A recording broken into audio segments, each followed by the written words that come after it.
All right, 1 Samuel 18. Let's call this one, once again, Homeless King, but subtitle it Insecurities at Work, Fired, because essentially that is what is going to happen to David in this chapter, where it seems like he should be getting a promotion, which he is in the short run, but it's later going to lead Saul to be furious with him and essentially try to fire him in an interesting way. But before that, he comes back from the battle with Goliath victorious, and it gets the natural response that you might expect.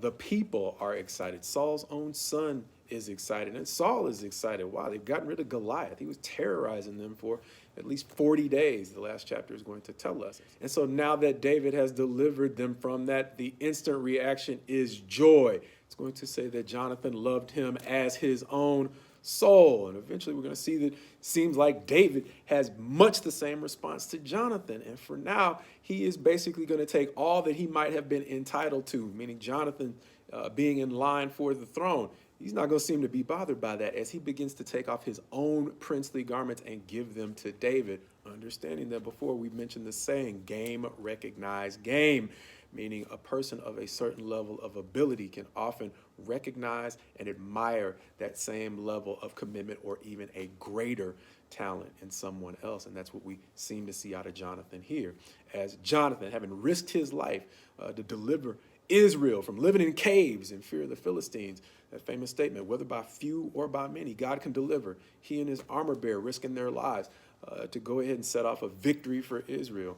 Before that, he'd gotten a great victory on behalf of his father. And so he knew what it was like to take chances. And now he seems to see in David someone who is willing likewise to risk his life to deliver others from oppression. And so that's what Jonathan seems to respond to. Saul, on the other hand, is just happy about the victory. But we're going to see that his affection doesn't seem to go quite as deep. Why? Because when the rest of the nation begins to offer up their praises, not just to David, but to Saul, Saul is going to be upset because David's praise is going to remind him of what he has lost, understanding that by this time God has already said Saul is going to be replaced. And when he hears about David's 10,000s being the stuff of the songs describing his success in battle, and comparing that to the songs describing his success in battle, only praising him for his thousands, he is going to become bitter, and he is going to do two things. One,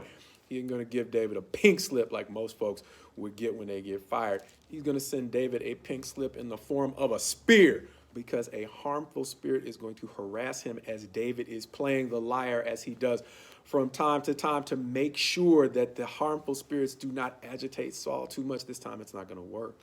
And Saul is going to try to kill David because of the potential that he sees in him. But he's not going to be successful in killing David. So even though he's going to try to fire David in the harshest of ways, David's going to still be around, even though Saul is going to push David out of his presence and into the field. And even that demotion is still going to promote David in different ways. See, because as he is out among the people, they are simply going to love him because God is still with him. And so even though Saul is unable to personally kill David, he's still not through, because he is now going to use the people around David in his growing popularity to try to get at him, as he offers up two of his daughters in marriage in sequence. And each time it's going to say that Saul is really functioning under the ulterior motive of allowing his daughters to be a snare for David, as he simply conditions, you can have my daughters as long as you continue to fight the Philistines for us. But he doesn't want more victories over the Philistines, at least not by David's hands. He wants the Philistines to now do his dirty work. And in understanding that, the lesson for us may be obvious. There are times when we are going to want to be in relationship with people whose sensitivities are simply not in a place where they can see us succeed, because that is exactly what's going on here with David and Saul. Saul's sensitivities are not in a place where he can see David succeed. And the tragedy is Jonathan, with the best of intentions, is going to try to broker a peace that brings David back into a relationship that is too close to Saul at a time when his sensitivities still won't allow him to see David succeed in peace, which is what we'll see in the next chapter.